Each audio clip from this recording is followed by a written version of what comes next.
One welcome back again. तो आज के टॉपिक है हम लोग का कूलम्ब्स लॉ। तो आज हमारे टॉपिक पे कूलम्ब्स लॉ के बारे में हम लोग कुछ जानते हैं। तो कूलम्ब्स लॉ को शुरू करने से पहले कुछ बेसिक कॉन्सेप्ट जान लेते हैं, जैसे कि पॉइंट चार्जेस। कि पॉइंट चार्जेस क्या होते हैं। तो जैसे हम लोग पॉइंट ऑब्जेक्ट बोलते थे, पॉइंट ऑब्जेक्ट होता था कि अगर कोई बॉडी है, एक ऑब्जेक्ट यहाँ है और एक ऑब्जेक्ट कुछ उससे बहुत ज़्यादा दूर पे है। जैसे कि अगर इस बॉडी का जो है साइज इसके दूरी से बहुत छोटा हो तो उसको हम लोग पॉइंट ऑब्जेक्ट बोलते थे, है ना।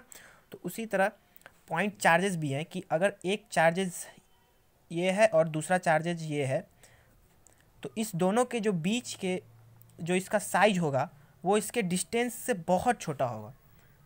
इसके लिए ये क्या हो जाएगा, तो पॉइंट चार्ज हो जाएगा। तो इसी को हम लोग पॉइंट चार्ज बोलते हैं। तो कूलम्ब्स लॉ में स्पेशली इसी चीज़ का फंडा है, पॉइंट चार्जेस का। तो पॉइंट चार्जेस तो इतना आपको समझ में आ गया कि जो पॉइंट चार्जेस किसको बोलेंगे कि उनके जो साइज होगा वो उसके डिस्टेंस से बहुत छोटा होगा, इसीलिए इसको हम लोग पॉइंट चार्जेस बोलते हैं। तो चलिए आगे हम लोग चलते हैं। अब कूलम्ब्स लॉ का आखिर कूलम्ब्स लॉ है क्या, कूलम्ब्स लॉ कहता क्या है। कूलम्ब्स लॉ कुछ नहीं कहता, बस इतना जानना है आपको। जैसे आप लोगों ने ग्रेविटेशन में पढ़ा था, उसी प्रकार ये उसी के जैसा ही एक लॉ है। दैट इज़ कि कोई दो चार्जेस हैं, let suppose Q1 and Q2, है ना। और इस दोनों के बीच का डिस्टेंस ऑफ सेपरेशन R है। तो ये जो लॉ बोलता है कि ये जो इस दोनों के बीच का जो फोर्स होगा वो इस दोनों के चार्ज के प्रोडक्ट के डायरेक्टली प्रोपोर्शनल होगा। इसका मतलब अगर इस दोनों चार्ज को अगर हम लोग प्रोडक्ट करते हैं, तो अगर ये बढ़ेगा इस दोनों चार्ज का मैग्नीट्यूड, तो इस फोर्स का मैग्नीट्यूड भी बढ़ेगा। अगर ये घटेगा तो इसका ये घटेगा, डायरेक्टली प्रोपोर्शनल है इसके।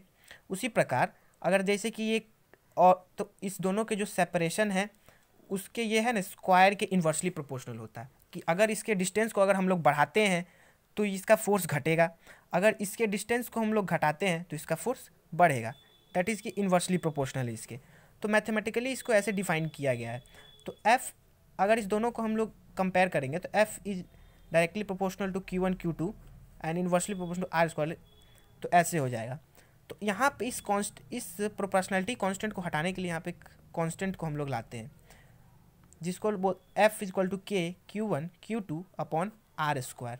ये एक कांस्टेंट है, ओके, जो कि ये प्रोपोर्शन के साइन को हटाने के लिए हम यहाँ पे K इंट्रोड्यूस किए हैं। तो K को हम लोग K का वैल्यू होता है 1/4 पाई एप्साइलन नॉट। इसको हम लोग एप्साइलन बोलते हैं, जिसका मतलब होता है permittivity of free space, okay, permittivity of free space. आखिर ये परमिटिविटी ऑफ फ्री स्पेस क्या होता है।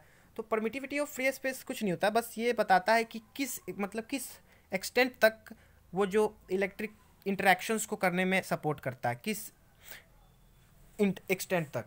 तो ये है permittivity of free space. Epsilon not की वैल्यू जो होती है वो होती है 8.854 इंटू 10⁻⁻12 कूलम स्क्वायर न्यूटन पर metre square, okay.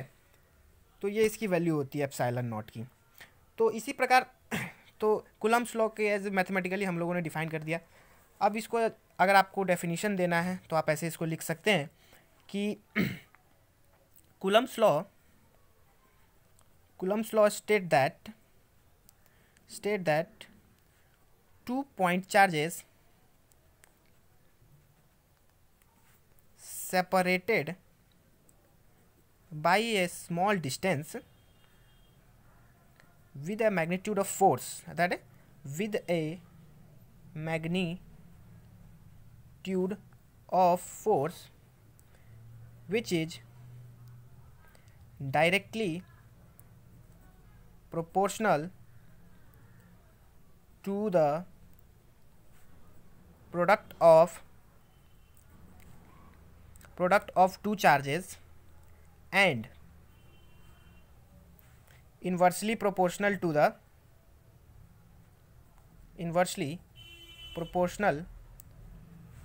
the square of distance of separation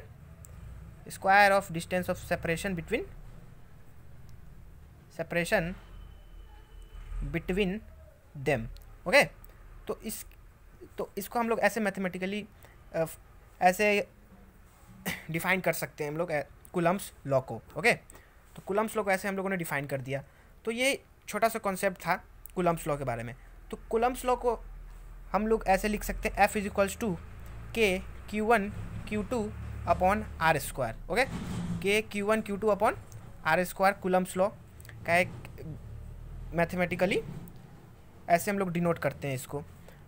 तो कूलम्ब्स आखिर इस नतीजे पे, इस फॉर्मूला को डिराइव कैसे किए?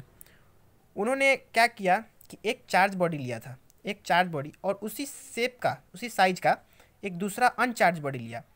तो उन्होंने जब इस बॉडी को इस अनचार्ज बॉडी के टच में लाया तो उन्होंने देखा कि ये बॉडी जो है वो बाई सिमेट्री से, इस पे अगर Q चार्ज है तो उस पर भी इनको टच कराने के बाद वो चार्ज आधे आधे बट गए। उसी तरह दूसरे बार भी करवाया तो धीरे धीरे Q/2 Q/4 ऐसे ऐसे बढ़ता चला गया। तो इससे उन्होंने ये कंक्लूजन निकाला और ये फार्मूला डिराइव किया कूलम्ब्स ने। तो इसको, तो वैसे तो फोर्स तो वेक्टर क्वांटिटी है, तो इसको हम लोग वेक्टर फॉर्म में ऐसे डिनोट कर सकते हैं कि that is F21 second force on second due to 1। तो हो जाएगा ये क्या कि K Q1 Q2 upon R square R cap to 1, देखिए यूनिट वेक्टर यहाँ पे इंट्रोड्यूस हुआ।